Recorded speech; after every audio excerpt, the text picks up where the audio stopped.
Exploring the unknown. From conspiracies to mysteries, you are entering the conspiracy sector. Welcome everyone to this very special, scary program.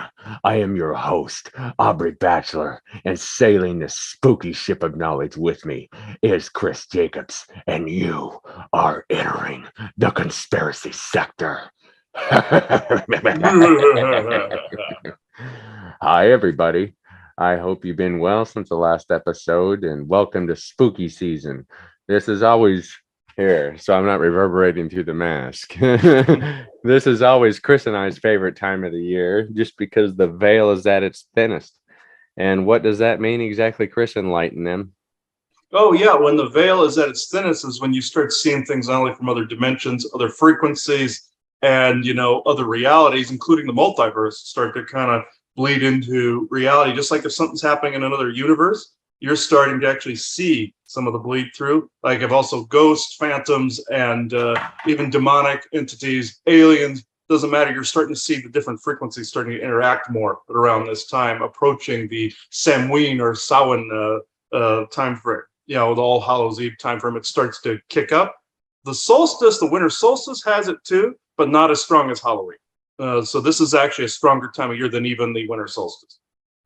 Interesting. That leads me right into it. So interesting to say that because Samhain's, and we talked a lot about that in the last episode, and I'm going to explore it just a little bit here out of this snippet.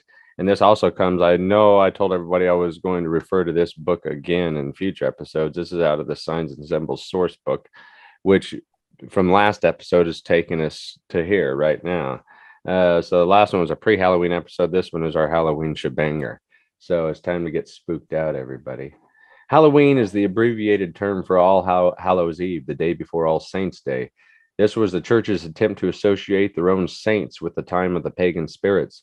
Today is personified by the image of the witch abroad the night on her broomstick with her black cat perched alongside. Witches can also make boats from undamaged eggshell halves, apparently, and so are sometimes seen abroad on the seas using this unusual method of transport. It's amazing all the stories and myths and legends that are associated with all the creatures of Halloween. Every country around the world celebrates its dead in some way.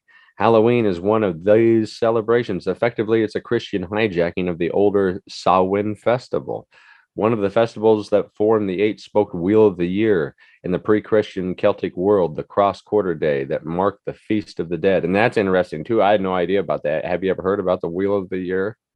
No, but I've heard of the cross quarters where I found out the church misaligned the calendar essentially, so people didn't know when the times of power truly were. The church wanted to take that pagan power away from people, so they didn't know when to celebrate what. So they misaligned the And calendar. that Yeah. leads me into my next question. With that being said, are we actually living in the right date, right year, right now? Then It's about six. For what I understand, it's about 6 weeks off from what people think. But Halloween is really one of the only ones that has it relatively correct. But everything else is kind of off. That's why sometimes the power wanes a little bit with some of the other points. But it's usually about 6 weeks in either direction that it's off, from what I understand.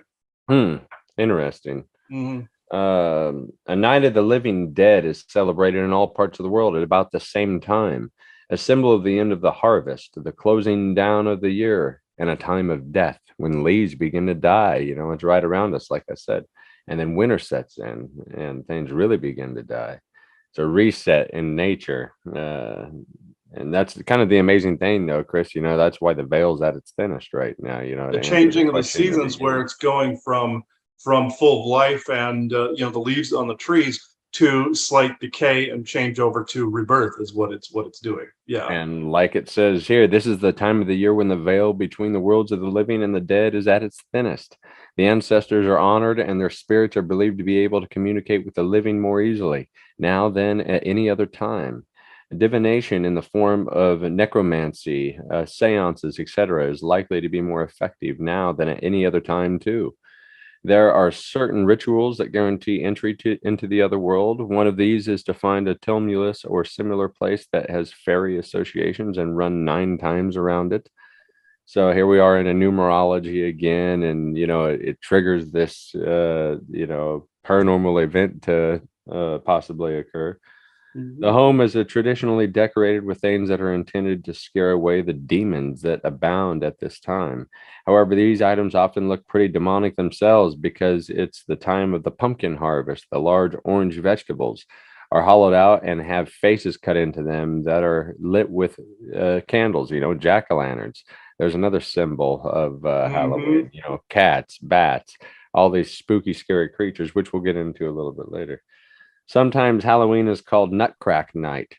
The nut harvest is at its peak, so it is natural that nuts themselves, symbolic of promise and fertility, should be used in a ritual to determine a future lover. Nuts are named after the. Sorry, I'm having a glimpse here. When you said Nutcrack Night, that set Isaac off right there. But Oh yeah, chestnuts roasted in an open fire. Got bad gloom. Let me open this window up just a little bit. There we go. Nuts are named after the eligible people and placed on the fire.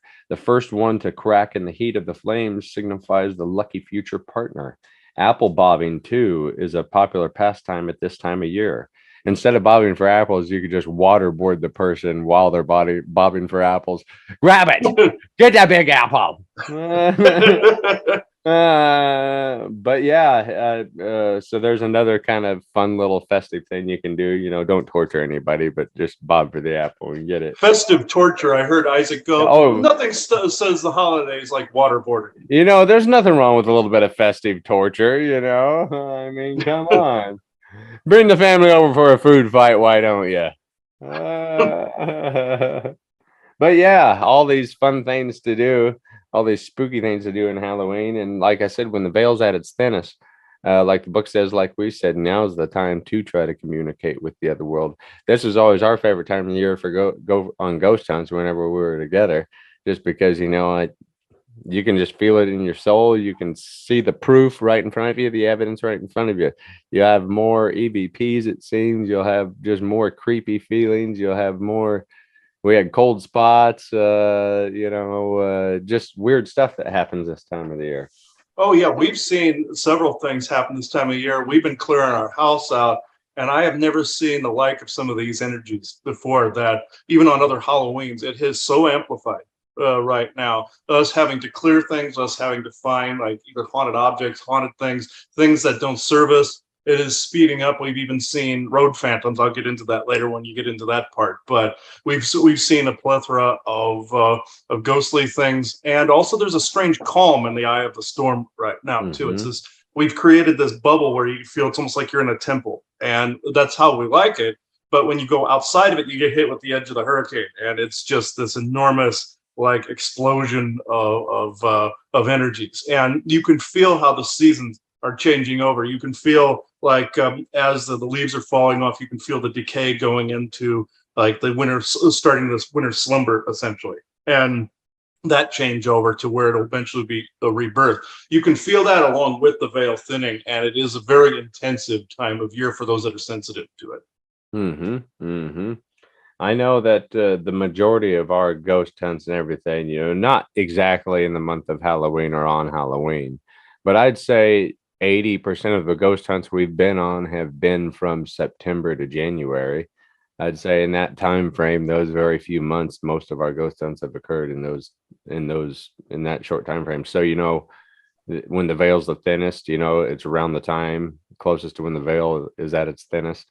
Mhm. Wintertime, fall time, All Hallows Eve, Christmas, right around that time, we're still the closest to the veil instead of getting Oh, further away from it. and other And universes, you get other stuff from the multiverse, even anomalies like portals, time fractures, vortexes. They're more intense too. hmm Mm. hmm kind of creepy, weird ass world that we live in, isn't Hmm. it? Oh yeah, it's been very intense for us personally. This getting into this time of year.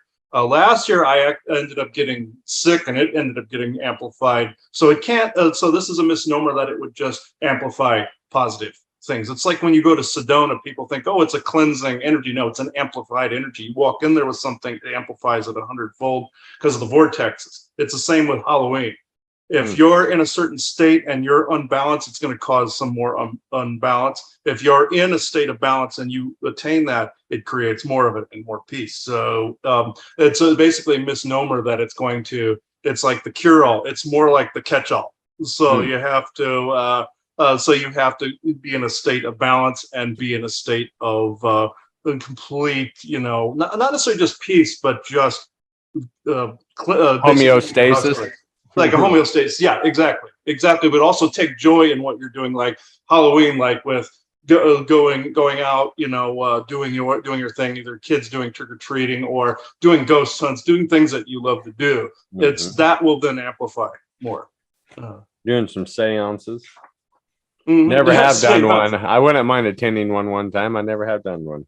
Yeah, I've never done a seance. I've never done table tipping or anything of that nature. We tend to see that stuff on a regular basis, but I think it would be more interesting with other people around to see what actually occurs.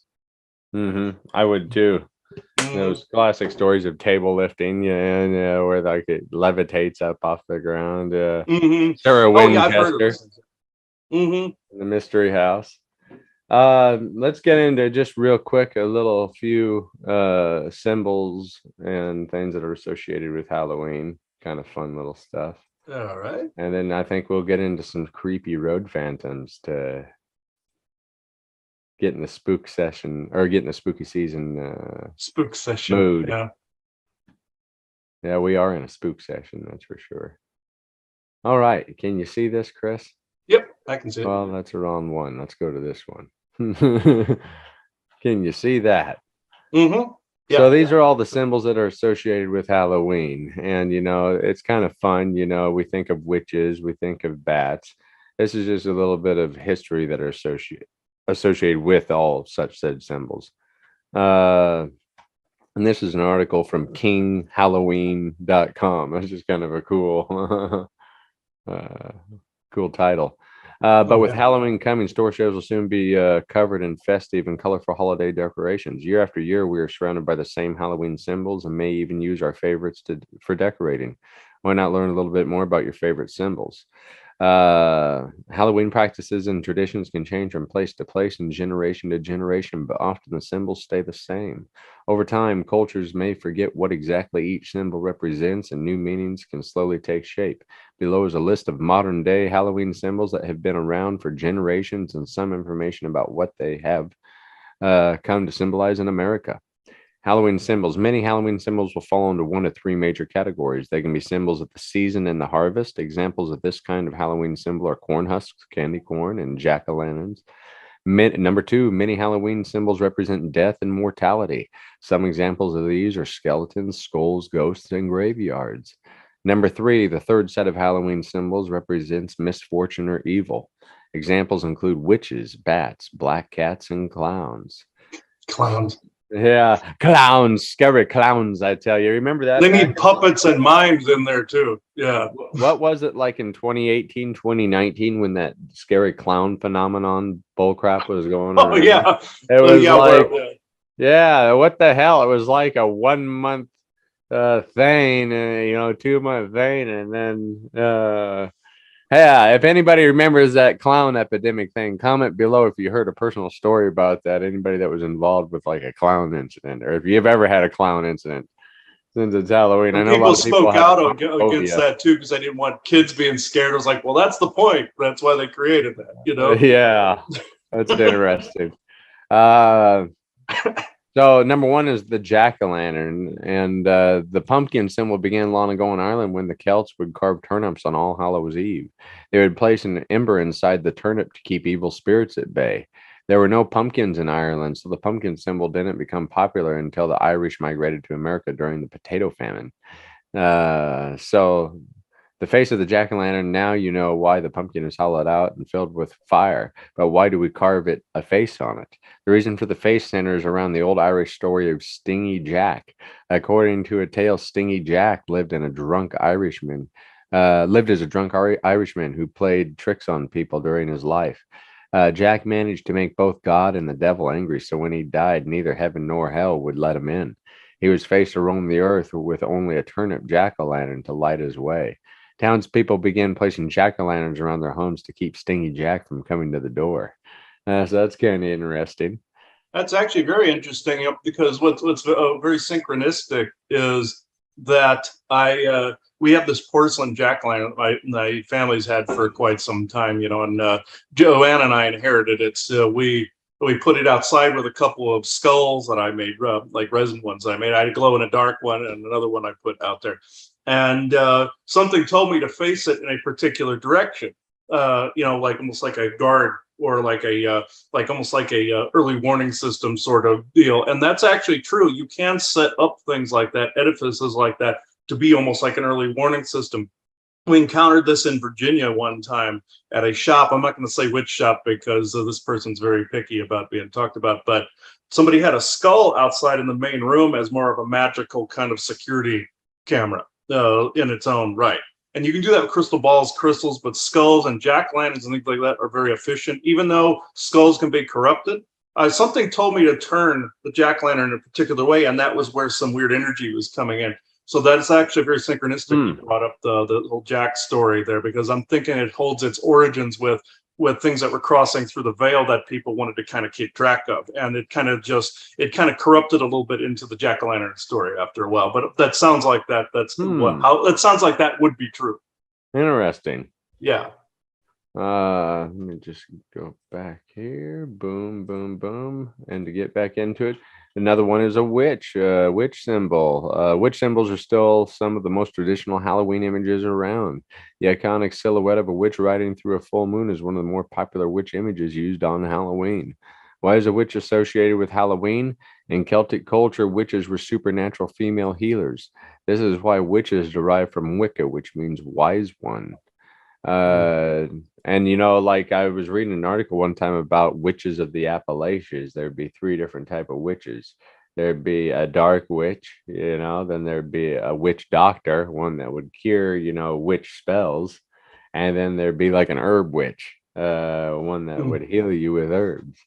But that's very, very interesting. Yeah. What I also found out something interesting about witches in particular. There's 2 connotations there. The one you just said that also stemmed from Viking lore, where it would be almost like a midwife that used potions and spells to help a birthing mother, as well as be the healer for like the warriors and such in Scandinavian legend. But also where we get the pointy hat, green warded, Wicked Witch of the West thing, that goes back to more alien Orion, because Orions were the ones with the elongated skulls. And they had to wear hats that were pointing. Hence, also, you have Merlin that had his classic pointed hat. You have the good side, which you had elves, you had elementals, you had good beings, that may had even had a larger head or something like that. They had to put over the hat over it. Then you had the Fomorian Orion decrepified looking ones that were like, like that. That's where that comes from, where they were essentially, baby stealers. They were essentially ill spell casters. But then you had the church that tried to make all of them look that way. It was essentially the Orions that were kind of projecting about themselves, since they had a hand in creating the church and going after a lot like alchemists, healers, anybody that could possibly contest them. And it stems back to what was known as the Fomorian Wars, or the War of the Tuatha De Danann and the Fomorian groups. And humans got caught on both sides of the spectrum, essentially elves versus essentially the Fomorian wizards that look kind of like white elves, and green ones too. And that's where you get them. They get the green or dark elf, like what Odin fought in the mythology, with the teal colored skin, and with the pointy chin and everything. So that's where you're getting some of that essentially from. But the more common known one is one you just said, essentially was an alchemist, healer, a person that would help a village or society that the church shunned and made it look like it was the kind of an herb witch. Witch. Essentially the church would make them look like they were in league with Satan at that point. And then you get into the Salem witch trials, that they just went absolutely stupid. And now it's, you're not taking pharmaceutical pills. Yeah. Exactly. Another way of demonizing alchemy and sorcery and everything. It's just a scientific way of doing it this time. but essentially saying, "Oh no, that won't work. Home remedies won't work." Essentially, they're dumping on alchemy and witchcraft and Wicca again, just in a different way. Yeah. Yeah. It's crazy. Hmm. But it is crazy to think that, like every poisonous plant, somebody's probably like taken it and died. Oh yeah, throughout because they history. want to test the alchemy on themselves, and then somebody finds them dead in their kitchen somewhere. Yeah. Yeah. So, it Well, is this nuts. tastes this tastes good. Bah! Yeah, any alchemist will test it on themselves. It's like in the game Skyrim and Oblivion, when you're trying to create potions, you have to test it on yourself to make it work. And if you take the wrong thing, you're dead. So it's like, it's the same thing in the game world where they're showing people how to mix stuff together. I've even made like land clearing potions, like with Nightshade and Wolfsbane. Those are two of the deadliest poisons on the planet next to Mandrake. So it's like, I've worked with it before. I've gained kind of immunity to both of those because I've manhandled it too much. But it's like, if you do it too much, you get a splitting headache. But it's like, but Nightshade is one of the best ones for land clearings and everything. It's one of the most deadly out there. The Devil's Cherries is what they call that one. So it's, that's for a reason. If you eat like those, if you eat about a human being eats 20 of those are dead. So, so one could actually cure something, 20 will kill you. So, man. So somebody actually had to try that out to get that, basically that margin put in place, that boundary put in place. I'm not gonna try it. I can tell you. No, somebody somewhere had to do it so somebody else didn't have to. But but that's the point of the whole thing. That's what would be considered witchcraft, is stuff like that. Is essentially alchemy and any of those natural sciences are actually considered essentially blasphemy by the church. Well, to get back into this real quick, I'm just want to touch on a couple more. And this is the bat, and for the symbol of the bat. And I want to jump back to the signs and symbol book to talk about the bat. And for fans of horror movies, the bat has become an animal to be feared. It not only becomes entangled in long hair, but the vampire bat is a satanic agent that sucks the soul from the body along with its lifeblood. However, there is more to the bat than purely negative symbolism. In China, the ideogram for good luck, fu, stands the same for the word bat.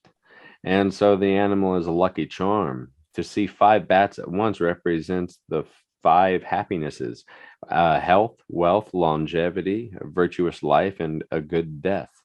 Like the Taoist immortals, bats live in caves, and so they too are symbolic of longevity and immortality. Some bat caves in the east have remained unchanged for thousands of years. The bats that live there are revered as sacred animals. The nocturnal nature of the bat has given it some negative associations. It is the symbolic of the night devouring the day. The bat is said to swallow the light because it wakes at dusk, the time between day and night. Native Indian tribes in Brazil say that a bat swallowing the sun will herald the end of the world. And the Mayans believed that the bat was a harbinger of death. Christian belief too regards that the bat with suspicion is seen as an incarnation of Satan. However, the nocturnal nature of the bat makes it like the owl, another creepy Halloween creature that will be in the article that will jump back to this. A creature that has access to hidden knowledge and secret information, able to detect things in the hours of darkness that are not accessible to diurnal creatures. Before echolocation was recognized and understood, the bat's ability to find its way about was a source of great intrigue, adding to the mystique of the animal. Because female bats are the only flying creatures that suckle their young, it is considered a good mother. It's kind of a creepy little creature, the bat is, but interweaving with Halloween lore, you can kind of see a creature of the night, all the mystic nature the vampire, and lore associated with bats. And also elemental as well, because I came to find out, there are creatures that can morph back and forth. Like there is a vampire contagion out there that can cause transmutative abilities, the same as with werewolf. But you have also some dark elemental beings that are these tall bat-like creatures that some governmental people have enlisted as well. Also has been mistaken for Mothman as well. It's a bat creature that's out there. It was There is a Mothman as well, but these bat creatures are more numerous than the insectoid Mothman types. The Mothman is considered like a harbinger of doom, but then you have these bat creatures that have been mistaken for it. Chicago, in particular, several years back, there was one that's people spotted standing on the edge of Sears Tower. They lovingly nicknamed it Batman, but at people are thinking this, but they don't actually say it. It's Batman. But in this, some of them can actually morph and shapeshift and turn into a small bat, like you would expect a vampire to. So it's an elemental being that has that bit of evolution it picked up to where it can change. This is where some of that shape-shifting of vampires, into wolves and also into bats came in, werewolves shifting. It's essentially a transmutative ability that was basically created. It's an alien thing, essentially, but or Orion, and also another group called Antiquan, Dogman, or Anubis regal, Dogman for werewolves. But with this, one time when we were sitting in our living room, I saw this like specter kind of going through the house. I was looking up and I looked at it more closely and it looked like a bat. I was told it was an elemental, that it was a type of elemental that this one couldn't shift. It was just a bat, but it had an elemental, like an elemental spirit of sorts. And I've seen these before, like either spirit animals, like cats, dogs, all of them, or even owls. I've seen them as well. Natives always say when you see an owl, somebody is going to die. But also Hispanic lore, they see it as a creature known as the owl witch. And an owl witch is essentially a bad guy. The Native Americans consider that to be one of their top bad guys next to their serpent king. So owl witch is essentially a harpy from Greek mythology. And they're another engineered species. I found out that it's a woman, like a naked woman with feathers around the hair. They don't have a beak per se, but they have feathers that cover some of them, and they tend to prey on children. This is why they think owls are an incarnated owl witch, or one that's shape-shifted, which is ridiculous because some owls, the regular owls, they tend to bring in good energies. So the Hispanics are very superstitious about that. Natives, the same way with the owl witch. They see it as an undefeatable bad guy, which I beg to differ. But with bats, it's kind of perceived kind of the same way associated with vampires. But people forget the elemental side of this, the good elemental side to this, that are actually helpful beings, as well as you have real bats, regular bats that get rid of harmful bugs and insects as well. So on the scientific side of the spectrum. So it's basically a good omen when you see a bat, aside from the negative aspects like vampires and some of these negative, bigger elemental forms that tend to harm people.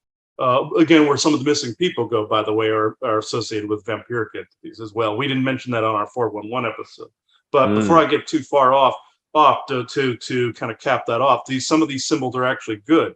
Now, owls, again, there's a negative aspect where it's associated with the Anunnaki Lord Molag. And he was basically essentially or Orion Lord Molag, and that's his symbol. Wherever he happens to hold dominance in an area, you see a plethora of owl symbols. That's the negative side of it. Just like his father, Baal, has the bull or the cow. And so when you start seeing that everywhere, that's waned in recent years, and it's starting to shift more over towards the positive connotation of it. But that's how it's been in the past. Wherever those two lords popped up in history, it was either the owl or the bull. So if people are curious about why you see in Hollywood, you're seeing the bull imagery and everything, because Baal, also known as Lucifer, was also associated with Luciferian or Satanic Hollywood. So you have that pop up as well. So that's what the negative side of it, but it's now becoming more positive, where the superstition portions of it are melted away around bats and owls, and they are actually starting to be seen as more elemental messengers and elemental good forms now. Interesting. The change ups. Yeah, the change going from a more negative positive connotation. Yeah. So I'm just going to briefly summarize the rest of these. Of course, we have ghosts, and I'm just going to sum up the Halloween meaning. It's believed that the spirits of the dead can walk among the living on Halloween night, making the ghost symbol fitting for this spooky holiday. It's also thought that ghosts will visit their past loved ones in old homes on Halloween night. We have a black cat, of course, which I have had a weird Halloween story with a black cat. Halloween night, we're having a Halloween party, have this fire. You can't make this crap up. It's synchronicity at its finest experience. Like we were just joking around about it being eerie because there was no wind, no nothing, just the fire that we had. It was calm. I said, all we need is a black cat. And no more than 5 minutes after that, this random black cat comes walking up to us.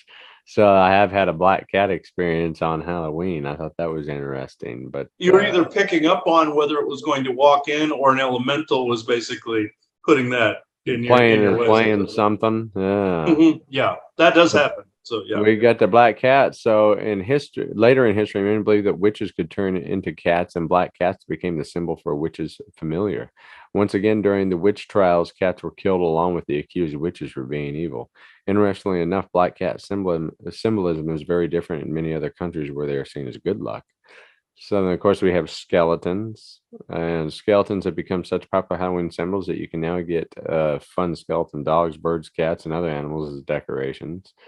Another reason skeletons are great Halloween symbols is because the visual of the skeleton costumes with white bones on a black background looks good on TV and in movies. Skull symbol, of course. Mexican skulls. Trick-or-treating, of course.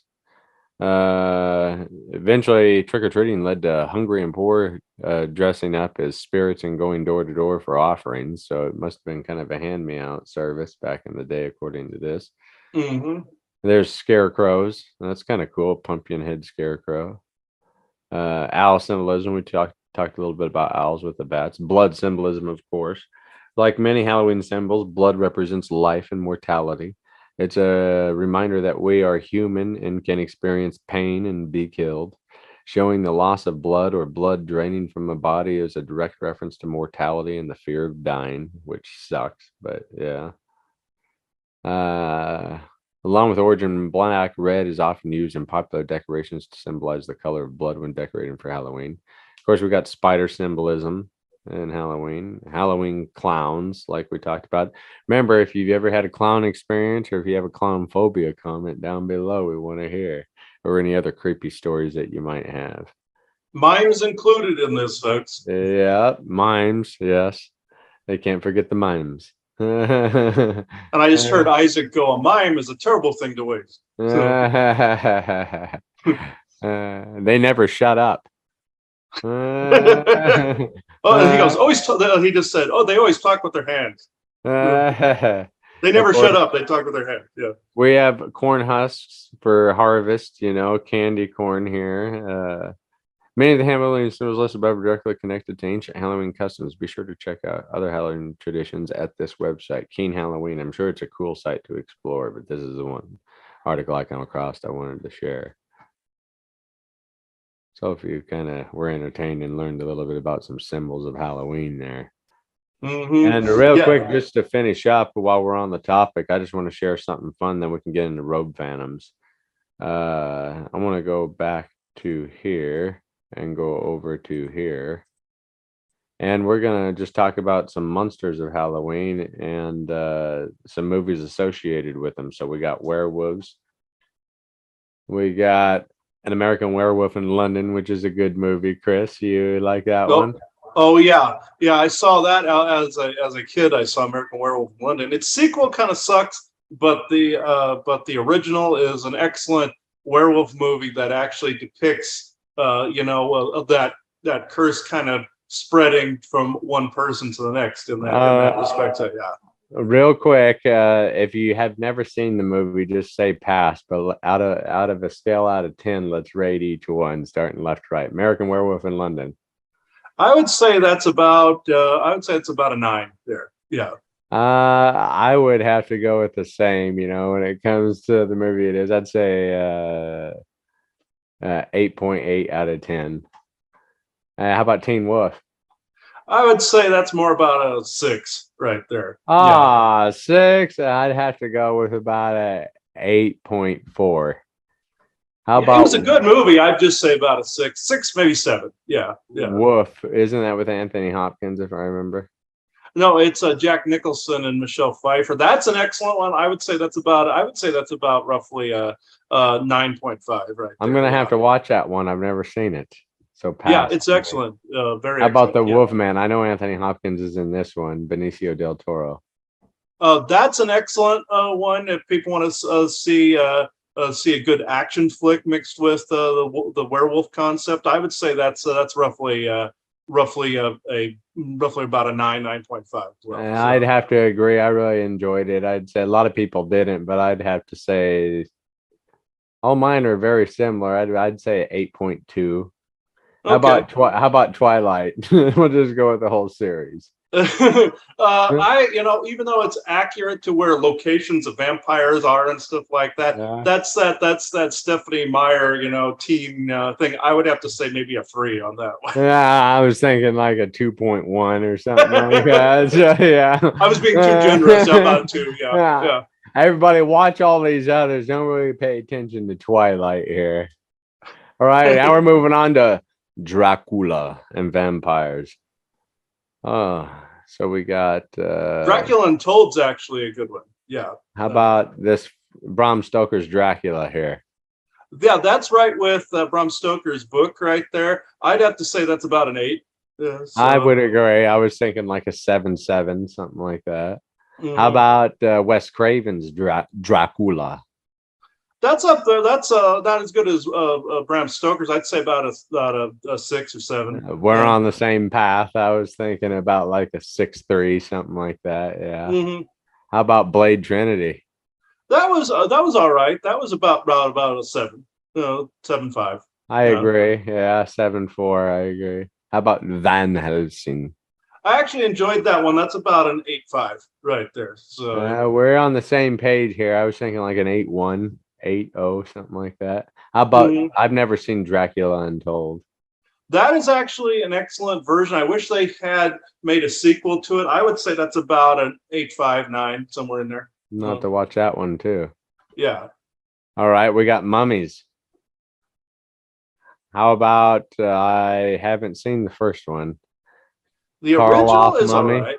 Yeah, the original is all right. It's slightly boring, but it being an old, I'd say it's about maybe a 5, maybe 5.5, somewhere in there. Of course, we have the Mummy trilogy. Those are good. Those are good. The third one is okay, but the first one I would say is maybe an 8. The second one is maybe a 6.5, somewhere in there, and the third one is somewhere around maybe a 5.5 somewhere. Yeah, I think so too. We're kind of on the same page. I'd say the first one like 9.2. I'd say the second one 8.6. I'd say the third one 8.1. I think they kind of digress. I don't know this final one, the Mummy. Is that the one Tom with Cruise? Tom Cruise? That one wasn't too bad. I would say though it's more about a 7.5, somewhere in there. Yeah. I haven't seen one on each one. But we go with Frankenstein here. Oh, look, this is cool. They got strengths and weaknesses over here. Yeah, Frankenstein, the original is good, and then they went off on a tangent and started making all these weird like Oh, look at spin-offs this. and everything. They got all these little strengths. That's kind of cool. Strengths and weaknesses, kind of like trading cards. Yeah. Yeah. That's kind of neat. Of course, I've never seen hardly any of these. Oh yeah, the first Frankenstein, the classic one, is probably the best of the lot. Somewhere around maybe an 8. A Bride of Frankenstein, the classic line, "We belong dead" at the end of that movie. That one was about maybe a 7. Son of Frankenstein, meh. I would give that more of like a 4.5. Mary Shelley's Frankenstein, I have not seen that one. Believe it or not, Robert De Niro? yeah, I've not seen that one, but I've not heard good things about it though. So it's like the I Frankenstein. I saw that one, Joanne, and I saw that one last year. It's okay. It's about maybe I would give it maybe a 6.5. Kind of. Hey, look, Harvey Two-Face. Yeah, that same actor. Yeah, same actor. It's about a 6.5, 6.8, somewhere in there. Yeah. We'll do one more creature. Everybody's favorite, zombies. Yeah, yeah. That's interesting. They're giving the specs on it. Yeah. Um, uh, Yeah, Night of the Living Dead. That I only saw that once. It's pretty maybe about a cheesy. cheesy. Yeah. Dawn of the Dead. It's a little bit up there. I would say maybe about the same range. 28 Days Later. That's further up the scale a little bit for I zombie like movie. 28 Days Later. Yeah, that's probably about an 8 right there, 8.5. So I yeah, think that so. Yeah. is Shaun of the Dead was hilarious. That's about maybe Yeah. about a The, 9 up there. That was good. Yeah. Mariah and I went and seen that Love Means Never Having to Say You're Undead in the Warm Bodies movie. We went to see that one in theaters, I remember. Oh, yeah. I have not seen that one, so can't give an accurate rating. It was good. It was good. I'd give it a 8.6. It was good. Okay. Yeah. Shaun of the Dead's probably my favorite out of that bunch, though. Yeah. Hmm. Well, to go out, you want to get into some road spirits? Yeah, we can do that. I hope you all enjoyed that. If you haven't seen any of those movies, it should give you something to dabble with this final week of Halloween season. Oh yeah, yeah, no, yeah. If you haven't seen any of those, even if you're not really into horror movies, even though we didn't mention TV series, I would recommend The Walking Dead. That's actually a decent series. I only got to about season 5. Joanna refuses to watch it. She's not into the horror stuff, but it's like from what I saw, it was pretty decent for the zombie genre. Yeah, I kind of dig all the, even the cheesy horror movies. I need to watch those Frankenstein ones. I've never seen any of those, I don't believe. But yeah, I hated when they went into the Abbott and Costello stuff, like, oh, introducing Dracula, Mummy, Wolfman. I hated when they did that. That's more in the Svengoolie territory right there, but where he's made fun of those. But the original is good. The original is good. stock up on your garlic, your silver bullets, your crosses, your wooden stakes. Everybody, prepare for Halloween. What are some other things we can protect ourselves with? Salt. Oh, salt. Yeah. Oh, yeah. I have Essential oils, shungite. Yeah, got that. Silver. Silver. Yeah, we got that. Yeah. Metals. Yeah, and we got Apache tier that keeps away negative entities. We got crystals that are programmed to keep away things. I got my channel crystal here, and also I have other stones like say apatite that enhances psychic abilities. I have pneumite that is for wisdom, but those aren't really protection ones. But amber though, that is a good grounding and protective healing one right here. I keep that. And I have another one that kind of glitterified right here. Amber, frankincense, myrrh, healer, and also protector, keeping away death energies, things of that nature. So yeah, hematite also helps ground all this. Also keep hematite on either side of your door. That tends to create a grounded barrier. I came to find out very recently. No, that's another thing we haven't mentioned because I didn't really know completely about that. But I wear hematite to stay grounded. But if you take salt and mix it with hematite, it'll ground the salt energy to the floor. I came to find out it pushes it down. It creates a barrier on the floor and the door. So we have the salt pucks all over the place that I've created like these with amber in them and stuff like that. I know this one's leaching, but we also one thing I will do. I have one in here. No, I do not have. Oh yeah, I have one in here. I will show the audience here. And I showed this, I believe, on the last one too that we did on witchcraft. This is a protective salt, black witch's salt. This contains sulfur, bitumen, white sea salt, and graveyard dirt. And the importance of all that is the graveyard dirt and the sulfur along with the salt create a scrubbing bubble effect. And I call it the scrubbing bubble effect. A company by the name of Zugans made this, a company in Cornwall, England made this. One of the most excellent salt clears I've ever seen. So if anyone wants to get that, it's Zugans. I can always put the link underneath. But I buy it off Etsy all the time. This guy has a little shop in Cornwall. So, but if you can't find that, you just use salt outside, like of all different colors and types, and it tends to work quite well. One thing we found out from the beach, being on the East Coast, we found that near the ocean, ghouls and demons can't approach the ocean. There are demonic, like crustacean looking beings that are around in those areas that have adapted to salt. Salt doesn't work on them. Fire works on them, but and silver works on them. But the sand I brought back with that contained those ions act the same as me putting this down. So if you're not from the beach, bring some sand back with you from like the beach side. Let it dry out. You can use it the same as using the salt barriers. It works exactly the same way. The sea energy and the sea ions work exactly the same as if you put salt down. So I know we veered a little bit, but I wanted to make sure I mentioned an update. Yeah, to that.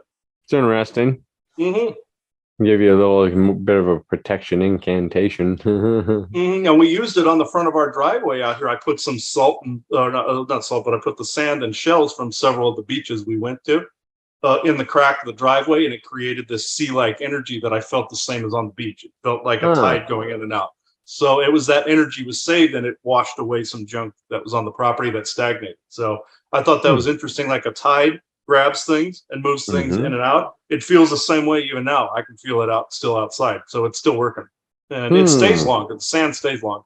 So don't buy it from the store. Don't buy the sand from the store. You have to actually get it to where the ocean has pushed it up out of the sea. And it actually works quite well. Interesting. Well, do you want to start off with a shebang of road phantoms, and then I can get on some I'll come in after you start off with some little interesting tidbits. Oh yeah, here is interesting. You know, people think of spook lights, people think of railroad trestle phantoms and road ghosts, and some of these are associated with tragedies, like say the Eternal Watchman on the railroad tracks with his lantern that falls under the spook light. Some of these are aliens, some of these are elemental, some of these are ghosts. The alien is like a miniature spaceship that is like, people heard me talk about orbs, where there's even a little guy sitting in the center, and it's kind of like the TARDIS from Doctor Who, where it's bigger on the inside, but it's really this small orb going around. So that's the alien side of it. The ghost phantom side of it, the one we're focusing on now, are also elemental. Sometimes they're fairies, sometimes Sasquatch is mixed into this with the orb lights and stuff like that, where they too use that spaceship type tech, or at least the tech advanced ones that people have seen. But also some can morph into that orbital form. The ghosts, though, the road ghosts, are sometimes those that have died from some tragedy on the road. Like you see those roadside crosses every now and again, and you see like where somebody's died. Well, that road sometimes can be haunted by the ghost of somebody that maybe a full truth hasn't been said, or there's an injustice formed, or that person wasn't ready to cross, and then they haunt that road. Sometimes, though, these negative soul harvesting entities and aliens will keep an event going on that they can loosh or suck the energy out of, like a vampire. People know that part that we've spoken about, but in the more traditional sense, it is essentially the ghost of somebody that's either been hit by a car, or in the case of some children one time, there was a school bus that was hit by a train. And this mixed road phantom with railroad trestle phantom. This is the one where both literally crossed paths, where a school bus full of kids got hit by a train. And on that set of railroad tracks, whenever anybody would drive their car up to it, their car would, if you put it in neutral, the car gets pushed across. There's a very similar story outside. I used to live in Columbus, Nebraska. And there's some bridge outside of town that people would tell me that if you parked on it, very similar story, you put like baby powder or flour on the hood of your car, you could see handprints. You park on the bridge, put the car in neutral, put powder on there, and then you can see handprints try to like push the car off the bridge. That one, I've heard that one, and there was another one where the school bus got hit. So it was two similar stories. And the baby powder thing worked on the other one too. I don't remember where the other one was, but I know the one was in Columbus, and then so we're talking about the same one. Well, there was the one in Columbus, but there was a second one that was another school bus. The other one was in Illinois, I believe. It was a similar type thing where somebody tried the baby powder thing. It was a similar occurrence, but the Columbus one is more famous. Hmm. That one is more famous with the baby powder. Then somebody else tried it on another one where they put their car in neutral. It's outside of Chicago, and they tried it and it was the same result. Also, you have Resurrection Mary from Resurrection Cemetery, who was essentially a road phantom along the roadway between there and the diner where she was last seen alive. So that Mary Bergovia, I believe. Was it Archer? It's not Archer Avenue, is it? Yeah, I believe it is right along the side of the cemetery there. Yeah. Well, out of Chicago. Yeah, right out there in Chicago. I've been to Resurrection one time, and we did a ghost box. Me and Dave Pappas of Sage also did a ghost box session back then, and got some eerie mist floating through the cemetery and stuff Well, like while that. you just said it, let me share it right now. This is what he's talking about. This is one of the haunted roads that we'll talk about from transflow.com. Archer Avenue outside of Chicago. When it comes to haunted places in Chicago, Archer Road almost always comes up. There's a stretch of road between St. James Sag Church and Resurrection Cemetery that is apparently home to wandering spirits. The Erie Road winds through overgrown trees, cemeteries, and bodies of water, with multiple ghostly sightings reported in the area over decades. One of the most notable sightings is that of Resurrection Mary. The story of Mary goes one night she was out with her boyfriend when they got into an intense argument in the car on their way home from a party. She insisted her boyfriend pull over so she could get out and walk home. He let her out, and as she began to walk along the road, an unidentified vehicle struck her in a hit and run accident. The person who struck her was never found, and Mary was later buried in Resurrection Cemetery. There are numerous accounts of men picking up a female hitchhiker with blonde hair and blue eyes, dressed in party attire. She remains very quiet, but as they pass Resurrection Cemetery, she asks to be let out and disappears into the cemetery. Very crazy, kind of. Yeah, oh yeah. People have seen her and even tried to pick her up from that. Then the further they get away from the cemetery, she gets more and more panicky. There was a story of somebody that my father and Dave Pappas and I had spoken to, where there was this woman or that picked up this other lady on the side of the road, and she wanted to be driven somewhere, and then eventually she got panicky and then vanished inside the car, so in their back seat. And some ghosts can be hitchhikers on the road, especially where one has died, and they can actually get in your car. So you have to bless your vehicle too. I always recommend doing a saging of the vehicle, and even putting like we have our orgone pieces or shungite under the passenger and driver's seat. We're going to make shungite magnets to keep things away too that have silver embedded in them. We're going to for car protection, stuff like that.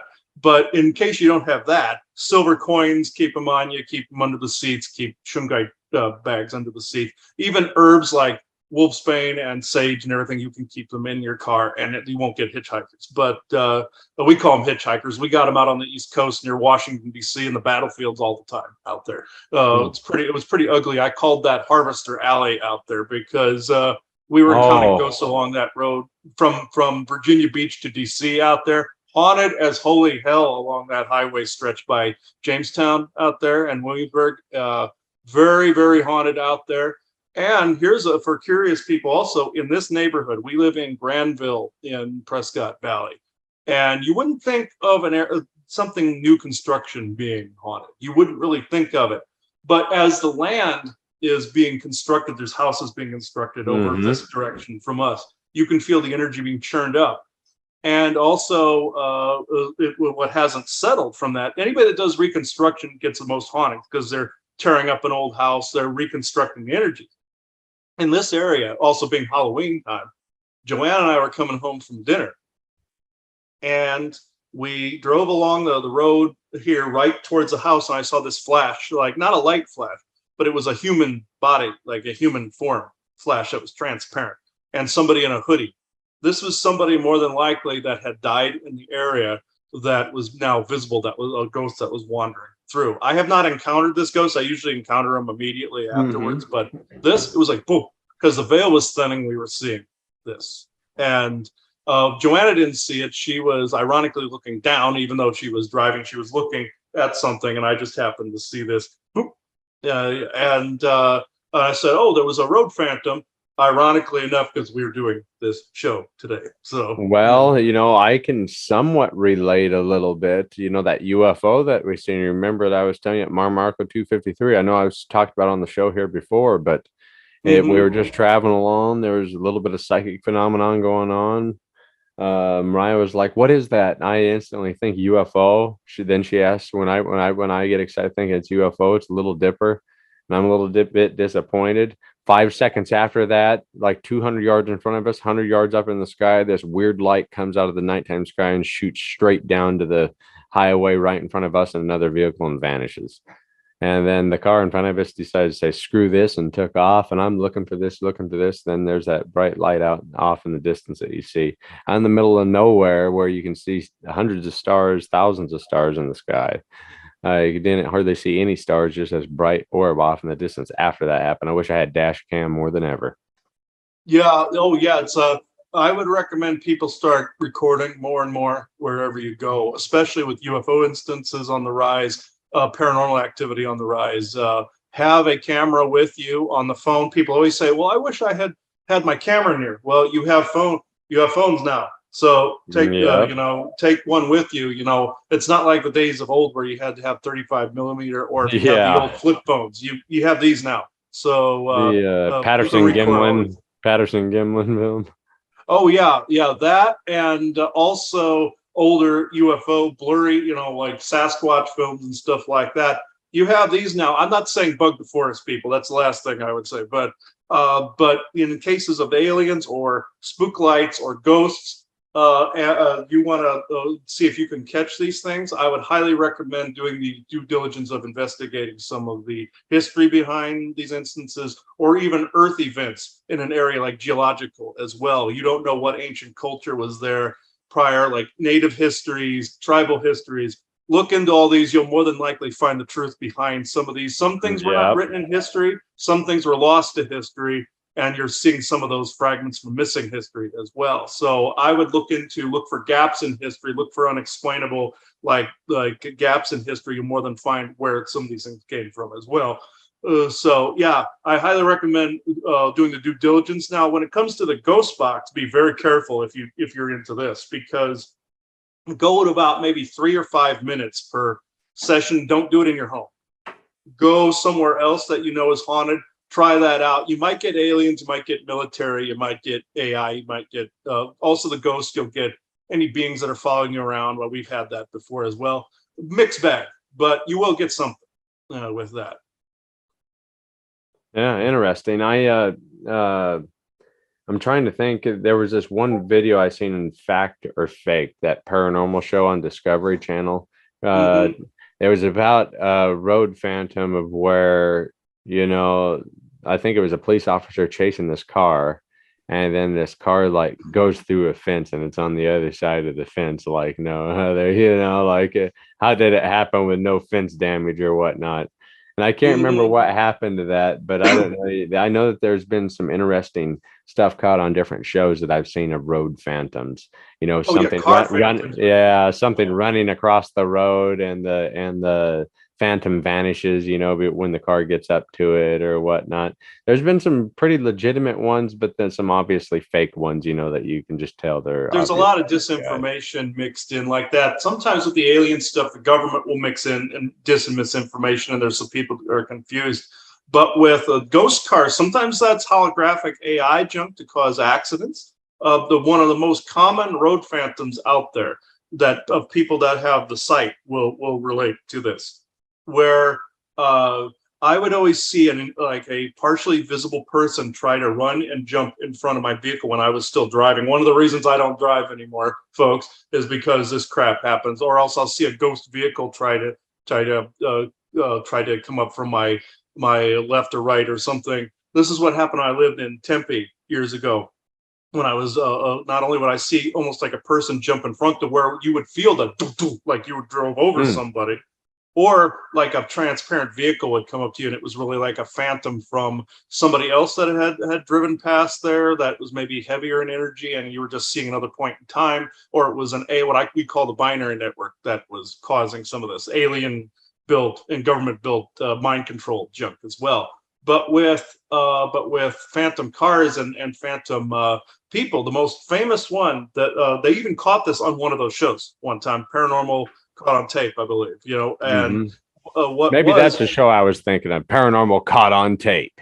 Oh yeah, this Yeah. one was where this guy was driving through a parking lot and he sees this transparent person jumps in front. That is binary network. That is the mind control AI 5G junk that is out there right now, trying to cause accidents. Even though there's paranormal and mystical activity in this, when I would drive, I would either see somebody sitting in my back seat going "Ugh," in the mirror, or I would be driving and somebody would dive in front. I even had dreams about it too.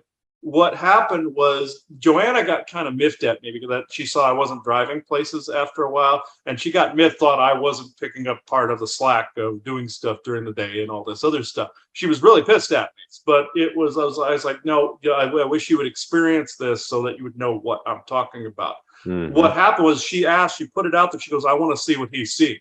Well, what happened was she was going on a bridge going, this was in, I believe, Virginia.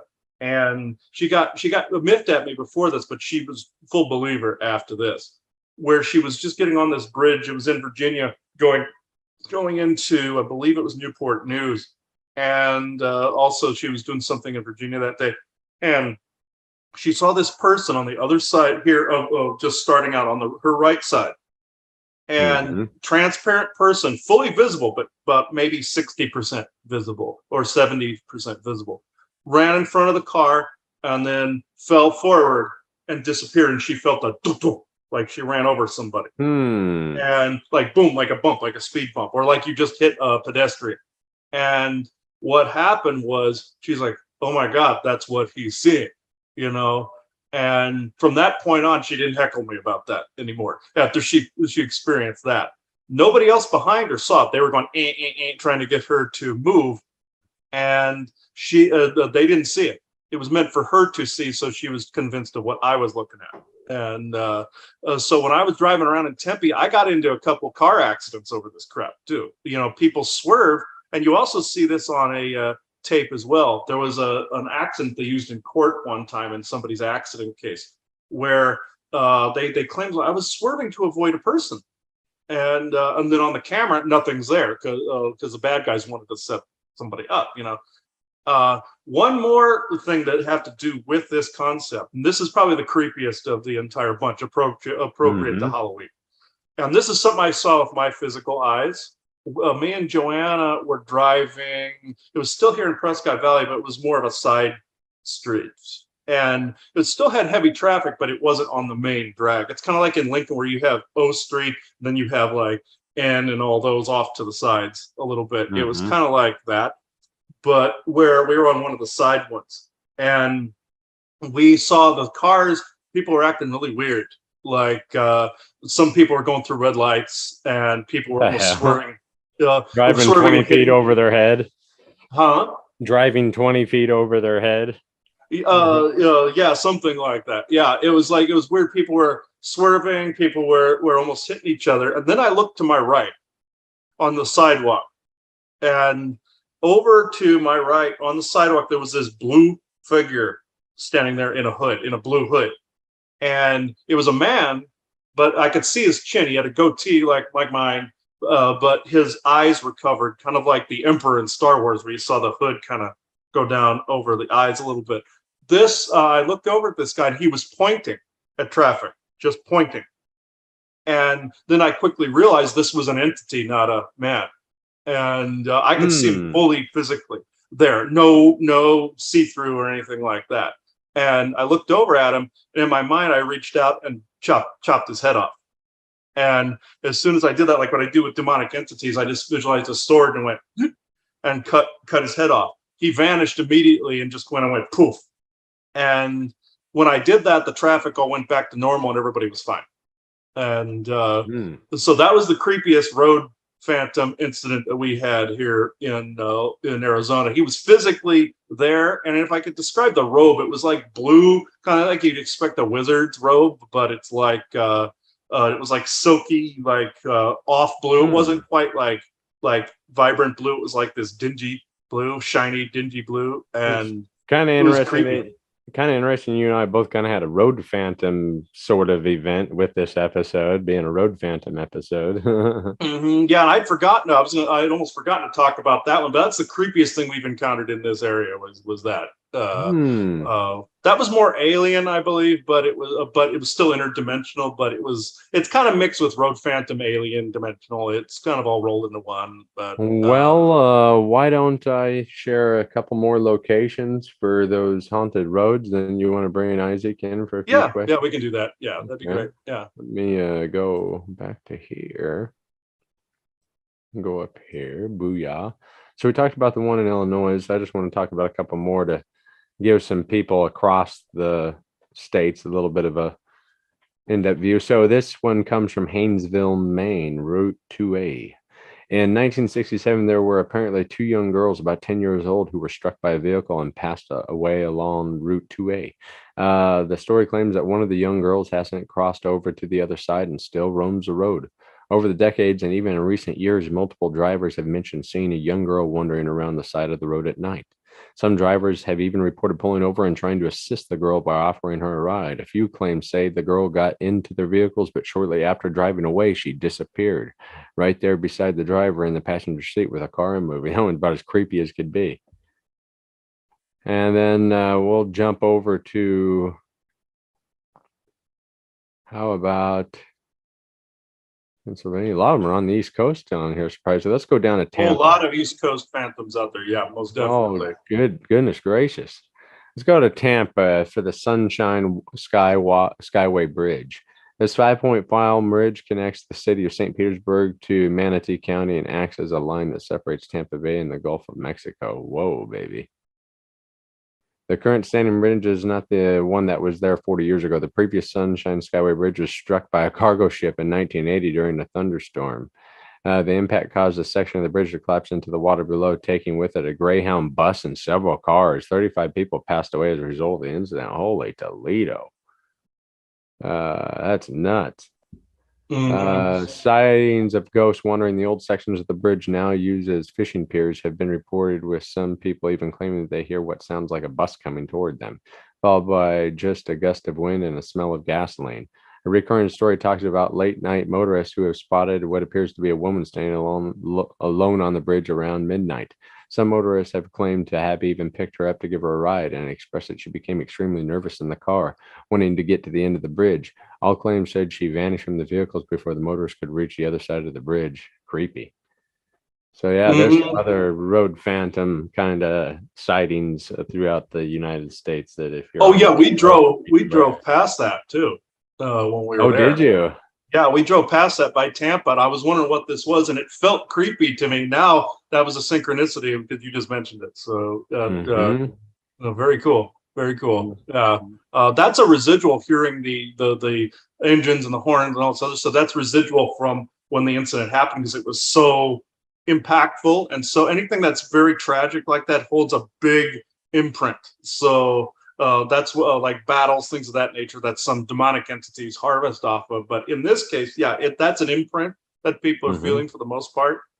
They're hearing moments in time that were very, very, very prevalent, and the collapse was a lot of death there. So they're feeling that. Yeah. Now I know what I was feeling too when we passed it. So yeah, I couldn't imagine being on the bridge when that happened.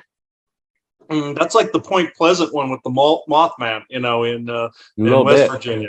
Yeah, it's very reminiscent of that one. Very, very similar. People are interested in the Mothman story. I highly recommend looking into that too. If you're, the movie went off on a tangent. I would recommend looking into the real case. There's alien and dimensional stuff mentioned in that. I'm not going to go completely into it, but that's recommended. Yeah. Well, would you like to bring Isaac in for some questions? Yes, he's been chomping at the bit here. Also, I want to say there's some elementals here before we go into the channeling as well. And there's one I work with by the name of Ben Ortfoil. That's his name. He has a longer name, but that's his short name.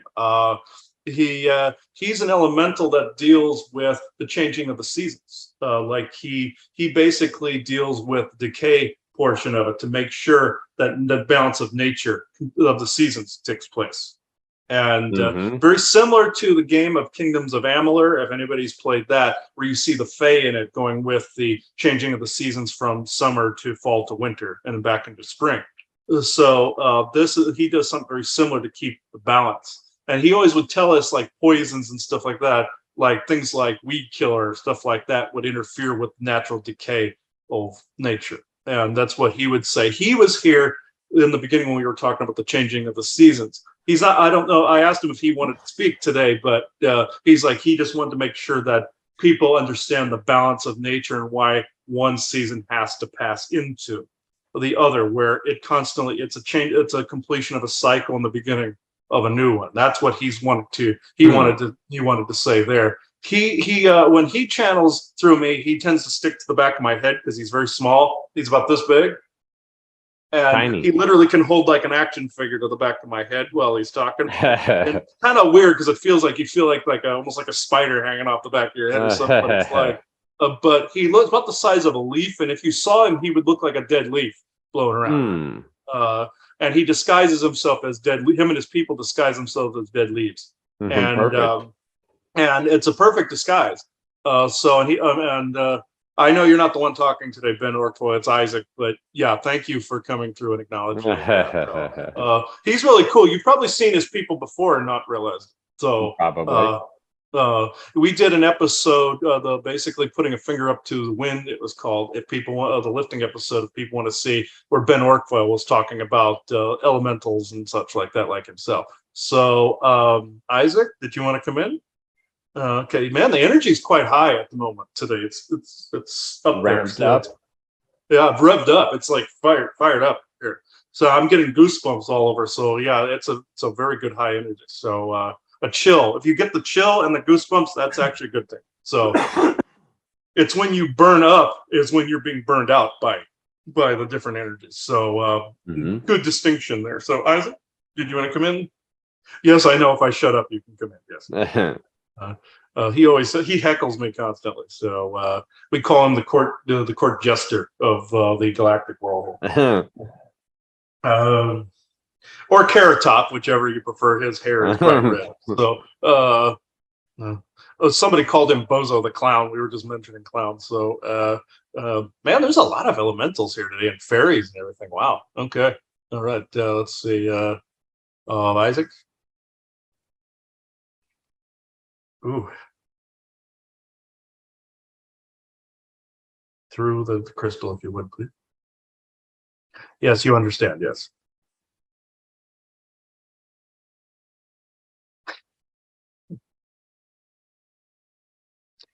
Yes, this is Isaac. Yes, happy to be on this program yet again.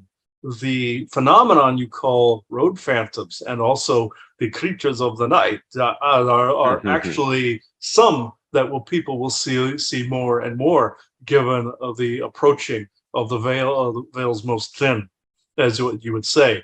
And he is correct. Halloween was the only holiday where the cross quarters were not screwed up by the church, ironically enough.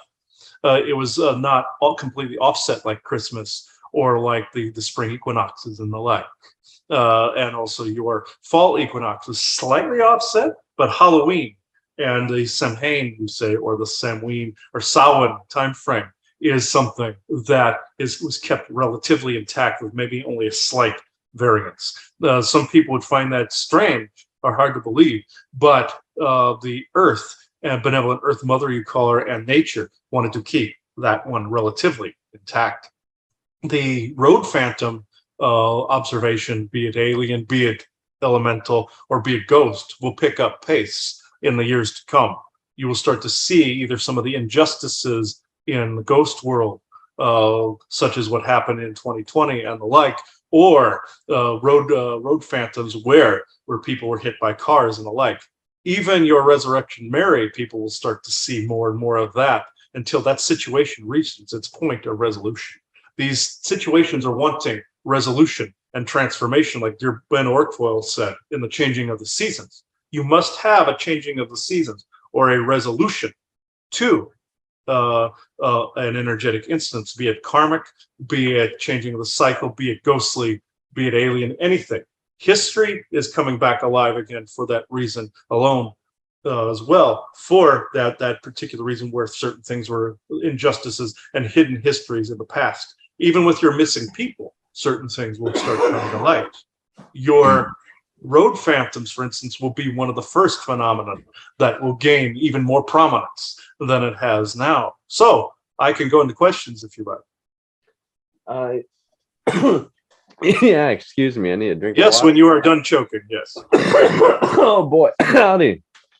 Maybe I'm choking on a piece of candy corn. No. Yes. Could you please answer? We're talking about road phantoms earlier. How can you spot the difference between a road phantom that might be spiritual, road phantom that might be AI, and a road phantom that might be alien in nature? This is interesting. The AI ones tend to have this almost staticky like appearance or jittery type of appearance. The alien ones generally are orbs that will send projections downward, very much like a projector, you see, or something of the like. This is what happened to your Emperor Constantine back in the times of the Roman Empire. When he saw the cross in the sky, it was one of these alien orb ships that were projecting the cross. Think of the downward version of that, where it would send almost like a beam of light down. There are elemental forms that are similar. Those tend to just kind of flutter around in the forest areas. Forest people use this a lot as well. The ghostly ones can be transparent or solid. Sometimes they are echoes of the past, like he said. Sometimes they are stuck ghosts that repeat the same repetitious pattern.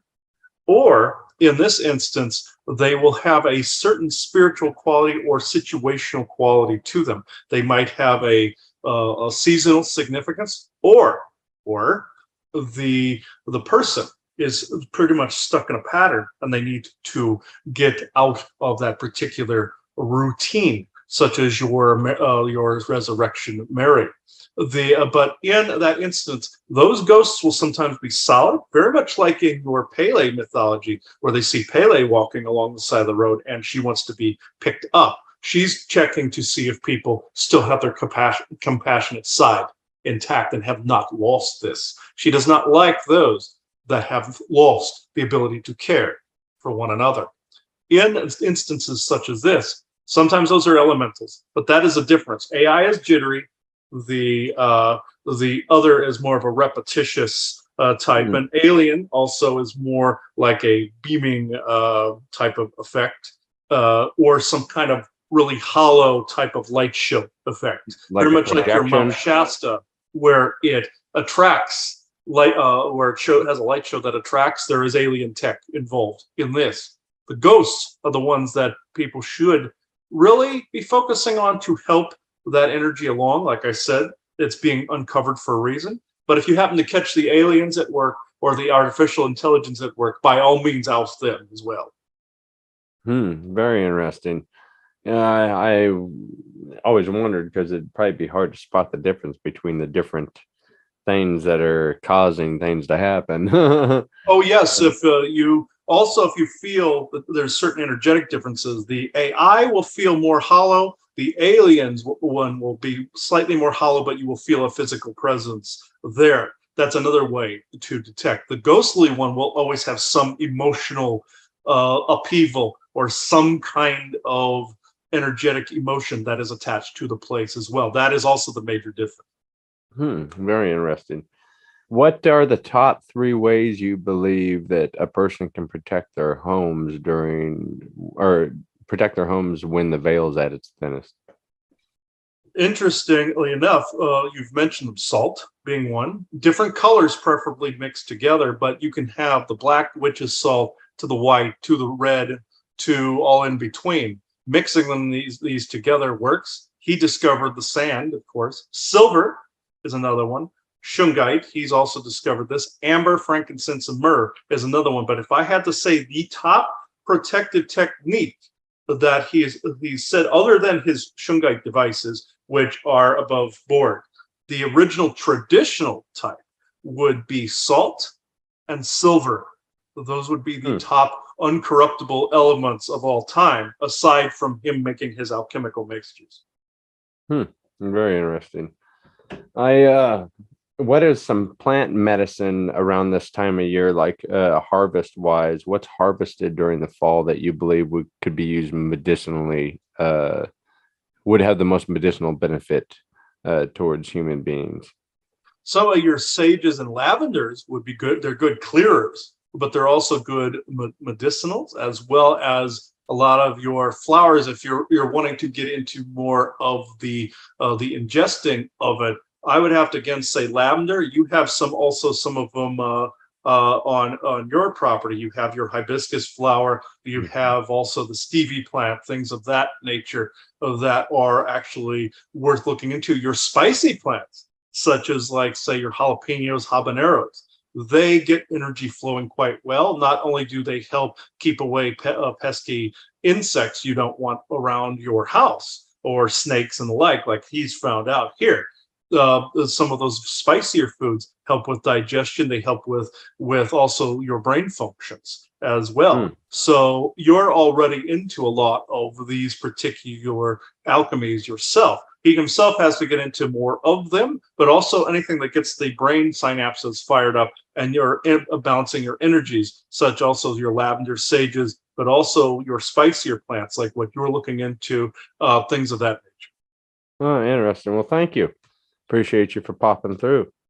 Yes, thank you very much. And remember, folks, this Halloween, do as you always do, but also the no-nos of Halloween. As you've said in the past, Aubrey, do not give out little Bibles. That's a no-no. So I personally found that quite hilarious when you said this. So with that said, also remember, don't be a nut job. Do not go out on the roads at night and harassing those along the roadway, especially if you're not a road phantom. But do not be creepy, folks, except in the positive sense. Do not also crack your nuts on the side of the roadway. So you would call that busting a nut. Haha. So had to add that creepiness in there, folks. Let that seep in. So thank you very much, everybody. Thank you.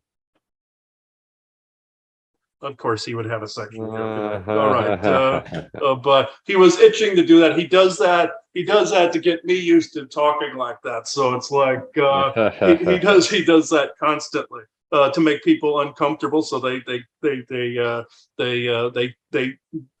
used to that. So that's usually one of his jobs out there, is to say things repeatedly to make kind of turn people off a little bit, so they get desensitized to it. You know, I find it hilarious. I find his antics hilarious, but it's like, but yeah, that's what he wanted to clarify. But he's right. You know, salt and silver, I use it quite a bit around here all the time, and I use different colors of it. Different colors can repel different things. They've even tried to say salt was a silly superstition. It's not. You know, it is very, very effective. Aside from our devices, our Shungite devices and orgone pieces, what he was saying, the traditional routes would be salt and silver. And I even have this old silver coin. We put this in our water when we mixed it in our tea. We put it in a glass jar with a crystal and some Shungite nuggets. And you wouldn't believe how well that actually works, not only for digestion, but also energetic protection as well. Just taking a silver coin, this started to merge with the Shungite. The Shungite and silver will merge. I carry this one all over places because it's become almost like a talisman, having that all mixed in there like that. So this is actually, I'm glad that was actually brought up. This has actually been fantastic. I've enjoyed this show immensely. So I don't know if you have anything to add, Aubrey, until we take this out. No, I think I've summed up pretty well. I hope you all have a good Halloween. I hope you get a lot of treats. And hope you all are very festive in your own little way. You know, make the most of it. Make the most of the time when the veils are finished. If you are into the weird and strange, and if you're into trying to communicate with the other side, now is the perfect time. But enjoy your family, enjoy your friends, and enjoy all the special little treats. And until next time, we will see you later. And you are now exiting the conspiracy sector. Bye-bye, everybody. Adios.